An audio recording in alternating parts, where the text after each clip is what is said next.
예수 부활, 할렐루야, 할렐루야.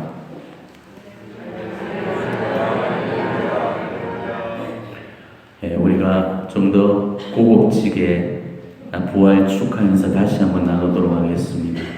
우리가 부활 축하합니다라는 것을 우리 교회가 전통적으로 인사를 나눌 때 라틴어로 보나 파스카라고 합니다. 이 보나라는 것은 좋은이라는 뜻입니다. 그래서 보나 파스카, 좋은 부활입니다라는 뜻이거든요. 자, 한번 따라해 보실까요? 보나 파스카. 좋습니다. 연습되었으니까 앞다리, 뒷자리, 옆자리 도로도로 인사 나누도록 하시죠. 자, 시작하십시다. 보나 파스카.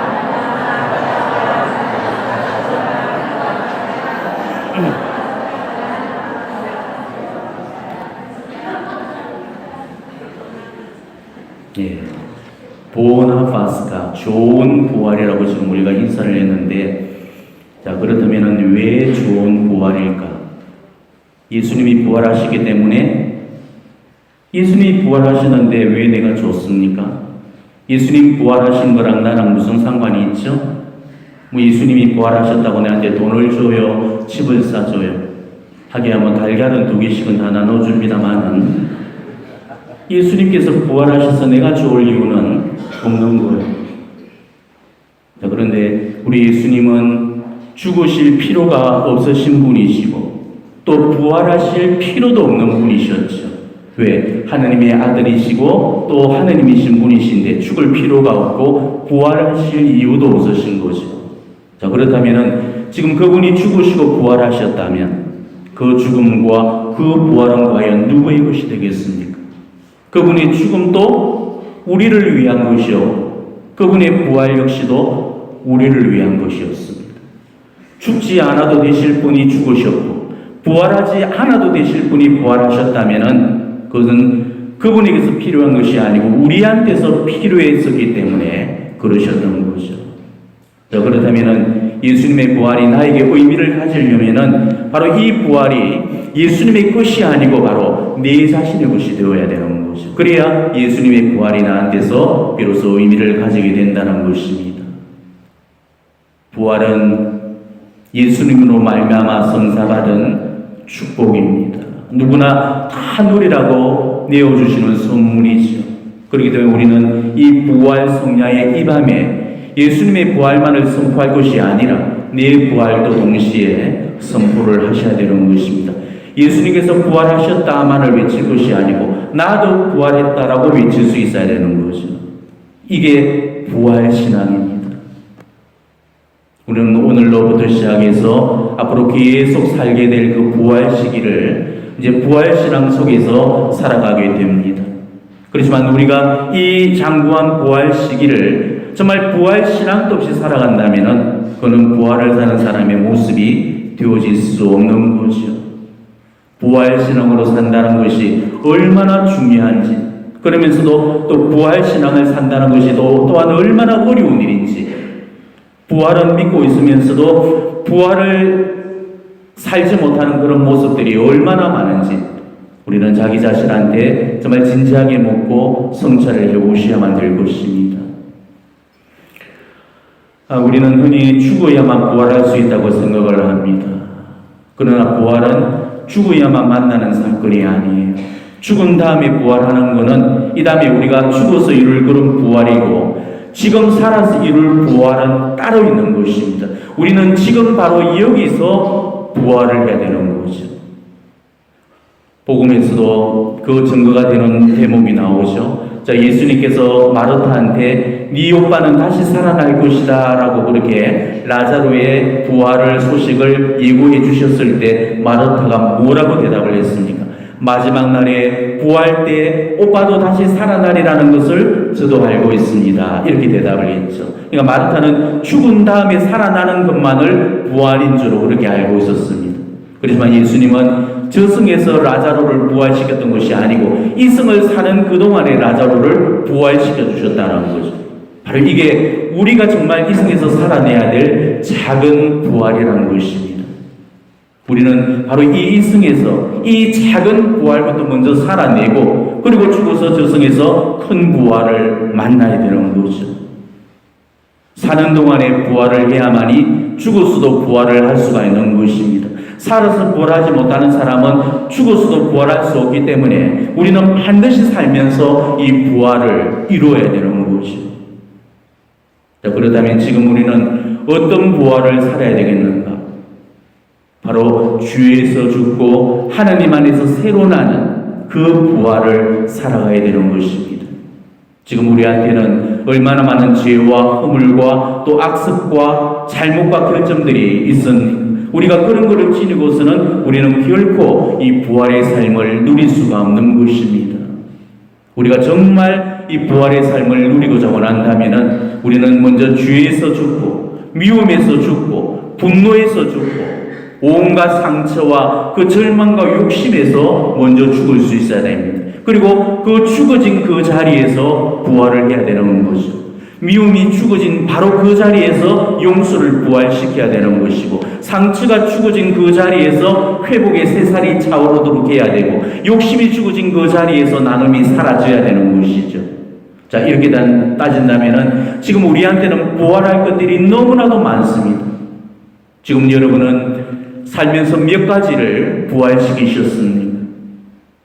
아직도 죄악의 캄캄한 무덤 속에 빠져서 빛 가운데로 나오지 못하고 있는 것들이 과연 뭐가 있는가를 우리 각자가 성찰해 보셔야 되겠습니다. 아직도 누군가를 미워하고 있는 그런 사람이 있다면 이제는 그 미움의 무덤 속을 빠져나와 주십시오. 미움은 죽음입니다. 우리가 정말 누군가를 미워하고 있는 동안에 우리는 죽음의 무덤 속에 갇혀버리고 마는 거죠. 그것은 절대로 우리가 있어야 될 자리가 아닙니다. 미워하는 동안 내 삶은 어둡고 그늘지고 파괴되어 버리죠. 그동안 내 삶을 파괴시켰던 바로 그 뿌리 깊은 원한, 그 증오에서 우리는 죽어야 되고 우리는 용서를 선택해야 됩니다. 그래서 미워하는 그 사람을 정말 마음으로부터 우리가 용서를 해줘야 됩니다. 그러면은 주님께서도 그런 나를 마음에서 부활시켜서 내 마음을 천국의 빛으로 채워주시게 되는 거죠. 또 어떤 걱정거리나 해결되지 않고 있는 그런 문제들로 인해서 고민과 근심 속에 놓여있는 그런 분들이 계시다면은 오늘 이 부활의 밤에 거기로부터 빠져나오도록 하십시오. 그곳은 부활하신 주님을 믿는 이들에게는 절대로 어울릴 수 없는 그런 자리입니다.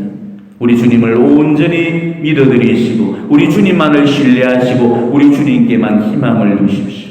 그 누구한테도 의지하지 말고 그 어떤 힘에도 기대하지 말고 오로지 주님 앞에만 내 인생의 문제를 내려놓는다면 우리 주님께서 그 문제를 그 어떤 인간적인 방법보다도 더 기가 막히고 깔끔하게 해결해 주셔서 나를 걱정으로부터 해방시켜 주시고 내 마음을 당신의 평화로 채워주시게 될 것입니다. 그리고 기쁨, 슬픔과 시리 속에 빠져있는 분들, 또 낙담과 절망 가운데 있는 분들이 있다면 바로 그 죽음의 무덤으로부터 나오시기 바랍니다. 그것은 여러분들이 머물러 있어야 될 그런 자리가 아닙니다. 그 어떤 시련과 고난 속에서도 삶에 아무런 희망이 없을 때조차도 결국 우리는 희망을 버리거나 우리 삶을 포기해서는 안 됩니다. 그 어떤 고난 가운데서도 우리 주님은 우리를 일으켜 세우십니다. 그분은 상한 갈대를 꺾지 않으시고 꺼져가는 심지를 끄트리지 않으시는 분이시죠. 우리가 절망 가운데서 지금 하느님의 역사를 볼 수 없는 그 이유는 하느님께서 우리를 포기했기 때문에 그런 것이 아니고 우리가 하느님을 포기했기 때문에 그런 것입니다. 하나님을 포기하지 마십시오. 그러면 하느님도 여러분을 포기하지 않으실 겁니다. 우리가 정말 하느님만 붙든다면 부활하신 예수님께서 우리에게 위로와 용기를 선물해 주실 겁니다. 우리는 이렇게 하나씩 우리의 죄와 결정과 그 잘못이라는 그 무덤 속에서 빠져나와야 됩니다.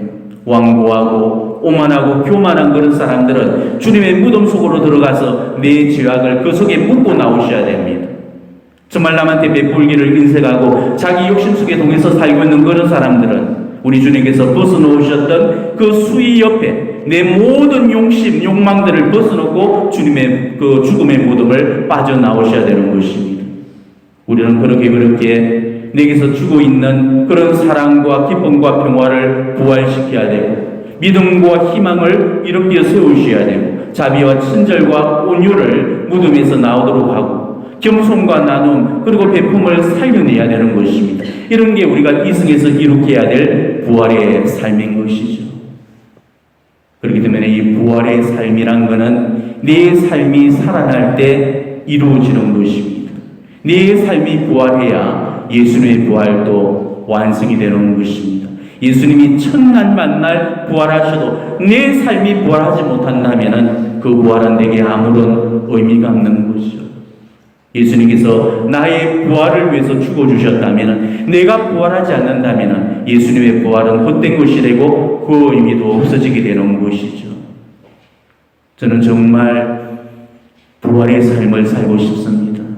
그래서 정말 죽어있던 제 양심에서 부활하고 싶고, 묶여있던 죄에서 부활하고 싶고, 갇혀있던 욕심에서 부활하고 싶고, 교만과 아직과 완고함으로부터 부활하고 싶습니다. 그래서 정말 부활한 몸으로 그렇게 살아가고 싶습니다. 여러분들도 저처럼 정말 부활의 삶을 살고 싶지 않습니까? 여러분이 진짜로 부활신앙을 갖고 부활을 살고 싶다면 내 안에 갇혀있는 거, 내 안에 들어있는 거, 그거 하나씩 무덤 밖으로 꺼내놓으셔야 됩니다. 그래서 미움에서 죽어서 용서를 부활시키셔야 되고, 욕심에서 죽어서 나눔을 부활시키셔야 되고, 무자비에서 죽어서 자비를 부활시켜서 내 안에서 아직도 부활시키지 못한 것을 우리는 다 부활시켜내야 됩니다. 이게 부활절에 우리에게 주어지고 있는 숙제입니다. 어느 신부님이 그러셨답니다. 그 신부님은 주지육림 속에 빠져서 삶을 진짜 잘못 살다가 어느 순간에 하나님의 은혜로 회개가 되면서 삶을 완전히 바꾸게 되었죠. 술도 끊었고 사치와 낭비도 줄이고 가진 돈들도 다 털어버리고 오로지 하느님과 귀에서 그렇게 살게 되었습니다. 그리고 그렇게 회개를 하고 처음 맞이했던 바로 그 사순절에 신부님은 본당 신자들에게 회개를 촉구하면서 기도와 단식과 희생 보숙을 선포했고, 그리고 신자들한테도 동참해 줄 것을 간절히 호소를 했죠. 이때 신자들은 변화된 그 사제의 모습에 감동을 받았고 하나둘씩 그 사제의 제안을 받아들이기를 시작했습니다. 그래서 다들 결심봉문을 작성해서 저마다 기도와 극기의 보숙의 정신으로 사순절을 살아보리라고 그렇게 결심을 했죠. 그리고 그렇게 힘들고 지치고 외로운 십자가의 길을 예수님과 함께 그 공동체가 40일 동안 함께 따라 걸었답니다. 그렇지만은 그 40일은 너무나도 어렵고 힘든 그런 과정이 되었습니다. 사탄의 유혹도 많았고 공격도 만만치 않았죠. 힘들 때도 너무나 많았고 포기하고 싶은 그런 순간들도 많았습니다. 그래서 결심이 무너지고 또 옛 악습이 올라올 때마다 신자들은 미끄러지고 자빠지고, 또 그런 자신의 나약함 앞에 주저앉아서 절망했고, 또 그럴 때마다 그 사제는 열심히 뛰어다니면서 신자들한테 명당과 성사로 이끌면서 그 흔들리던 마음들을 다 붙들어 주었죠. 그래서 서로 격려하고 서로 의지하면서 정말 그 공동체는 하나가 되어가고 있습니다. 그리고 더 이상 그 성당에서 술을 마시던 그런 악습들도 본당에서 다 사라져버리고, 정말 가라지 같은 술꾼들은 자연히 떠나버리고 성당은 기도하는 그런 사람들로 모이기 시작을 했습니다.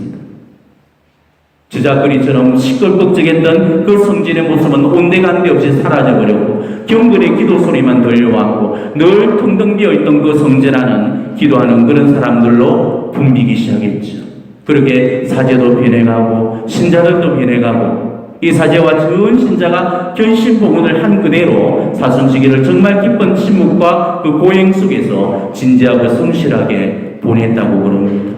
그리고 그렇게 해서 맞이한 그 부활 성야에서 그 사제가 부활 강론을 하시는데, 그 신부님은 이 부활의 감동에 목이 메어서 말을 잇지 못하고 준비된 그런 강론은 아예 하지도 못한 채 울먹이면서 부활, 부활, 부활 이렇게 세 마디만 겨우 외치고 강론께서 내려오셨다고 그럽니다.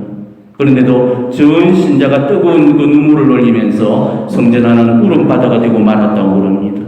신자들은 지금까지 들어왔던 그 어떤 강론보다도 그 세 마디 강론에 깊은 강론을 감동을 받았다고 그러죠. 자, 신자들이 강론이 감동스러워서 울었겠습니까? 강론이 신자들을 울렸던 것이 아니고 삶이 신자들을 울게 만들었던 것이죠. 자, 그렇다면 사제도 울고 신자도 울었던 게 과연 사제의 삶이 신자들을 울렸을까요? 아닙니다. 처절하고 치열하게 자기 죄와 악습의 무덤에서 빠져나오려고 했던 그 신자들의 삶이 사제의 강론 속에 베어들어서 그래서 눈물을 흘리게 만들어줬던 것입니다. 저는 바로 이 이야기에서 우리 교회, 우리 공동체의 희망을 보고 싶습니다. 우리 공동체도 지금 이런 모습으로 변화되기를 저는 간절히 바랍니다. 설마 그렇게 해야 되겠냐 하고 의심하는지 모르겠지만 이거는 절대로 불가능한 일이 아닙니다. 저는 지금까지 이 말씀을 단 한 번도 밝힌 적이 없지만 사실 방금 이 이야기에서 나오는 그 사제가 바로 저입니다.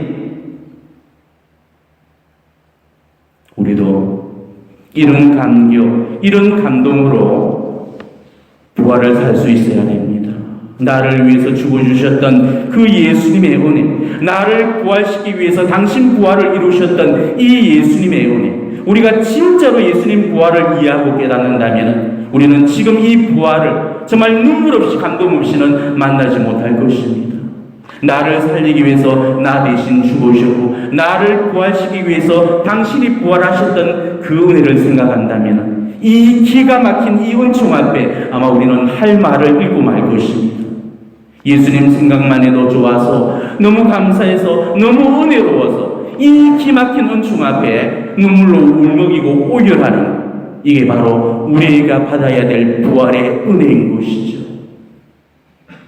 우리가 부활의 의미를 진짜로 깨달았다면 정말 우리는 이 부활의 인사 다시 나누셔야 됩니다. 우리가 이걸 깨닫고 나면은 부활 축하합니다 같은 그런 형식적이고 의례적인 그런 인사는 우리는 나누지 못할 겁니다. 우리가 정말 부활을 깨달았다면 우리는 다시 한번 그 부활의 인사를 새롭게 나누셔야 됩니다.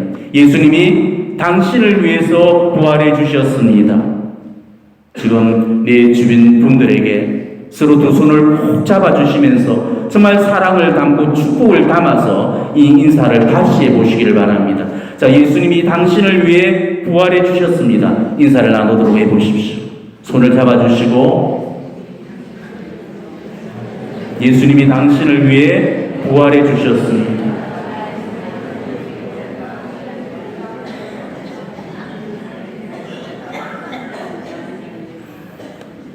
이게 진짜로 우리가 나눠야 될 부활의 인사입니다. 예수님이 우리 모두를 위해서 부활해 주셨잖아요. 우리도 예수님처럼 이런 부활을 희망할 수 있어야 되는 것입니다. 우리 예수님은 우리 부활의 첫 열매시고 우리는 바로 그분의 뒤를 잇는 부활의 열매들입니다. 그렇기 때문에 우리는 반드시 그 부활의 열매답게 부활의 열매를 내놓는 그런 삶을 사셔야 되는 것입니다. 그리고 우리가 그 삶 속에서 부활의 열매를 맺어야 되는 거죠. 그 어떤 순간에서라도 실망하지 마시고 그 어떤 어려움 가운데서도 좌절하거나 절망하거나 포기하지 마시고 지금의 내 현실이 비록 어렵고 힘들고 답답하고 괴롭다 할지라도 이게 다가 아니고 이게 끝이 아니고 이게 나의 마지막 종착점이 아니라는 것을 아시고 다시 한번 희망 속에서 한 걸음 한 걸음 나아가도록 하십시오. 이게 바로 부활의 삶입니다. 내가 아무리 지금 잘못 살고 있고 사는 게 엉망진창이고 여전히 주님 마음에 안 드는 모습이고 영적으로 나아진 거 하나 없이 늘 제자리 걸음이라고 할지라도 그런 자기 자신 너무 패대기 치지 말고 자학하지 말고 자기 손으로 자기 목 조르지 말고 이것밖에 안 되는 그런 존재라는 거 우리가 먼저 주님 앞에 겸손되이 인정하면서 그럼에도 불구하고 예수님께서 내 삶에 여전히 손을 대고 계시다는 것을 우리가 신뢰하면서 바로 내 삶의 자리에서 내 부활을 기다려보는 것 이게 진짜로 부활을 사는 그런 모습이 되어질 겁니다. 우리는 어떤 한계에 부딪힐 때마다 자기 자신을 자학하는 소리들을 참 많이 하게 되죠. 해봤자 별 수 없더라. 그렇게 한다고 되는 것도 아니더라. 뭘 해도 안 되더라. 시간 낭비고 고생만 하더라. 우리는 늘 이런 소리를 잘하면서 살잖아요. 포기한다는 소리, 관두겠다는 소리 악습처럼 달고 살고 있습니다. 아무리 해봤자 어쩔 수 없더라. 난 원래 이것밖에 안 되더라. 우리가 정말 이런 식으로 자기 포기만 하지 않는다면 예수님이 내 삶의 무덤에서 건져내시고 나를 부활시켜 주실 겁니다. 우리가 정말 패배주의적이고 영세적인 그 생각에 물들여서 변화를 포기하고 성장을 멈춰버리는 그런 사람들이 되어서는 안 되겠습니다. 더 이상 자기 삶을 파괴시키지 마십시오. 예수님은 지금 우리에게 희망을 걸고 계십니다. 예수님의 희망을 실패시켜드리지 마십시오. 예수님은 우리를 파괴시키려고 부활하신 게 아니고 우리를 용서해 주시고 우리를 치유시켜 주시고 우리를 해방시켜 주시고 회복시켜 주시기 위해서 그래서 부활해 주셨습니다. 그렇기 때문에 내가 나를 포기하지만 않는다면 예수님이 나를 포기하시는 일은 절대 없으실 겁니다. 어떤 일이 있더라도 내가 내 삶을 포기해서는 안 된다는 것, 예수님이 오늘도 나한테 그런 희망을 걸고 계시다는 것, 우리가 그걸 희망하면서 부활하신 예수님을 굳게 믿는 날이 바로 오늘입니다. 이게 우리들이 맞을 부활절인 거예요. 우리 모두는 완덕을 포기해서도 안 되고 성화를 포기해서도 안 되고 그리고 우리 공동체 역시 하느님 뜻의 나라를 이룩할 그 성화의 의무를 절대로 포기해서는 안 됩니다. 오늘은 예수님이 부활하셨듯이 정말 우리도 부활해야 되는 날입니다. 갇혀있는 그런 부정적인 생각에서부터 부활해서 긍정과 희망을 선포하는 이 부활의 메시지가 정말 우리 각자한테서 가장 큰 울림이 되기를 바랍니다. 그래서 예수님의 이 부활의 이 밤에 정말 우리도 죽었던 내 삶에서 새로 살아나서 내 삶으로 예수님의 부활을 증거하는 그런 부활의 증인들이 되어주시기를 진심으로 축원합니다. 아멘.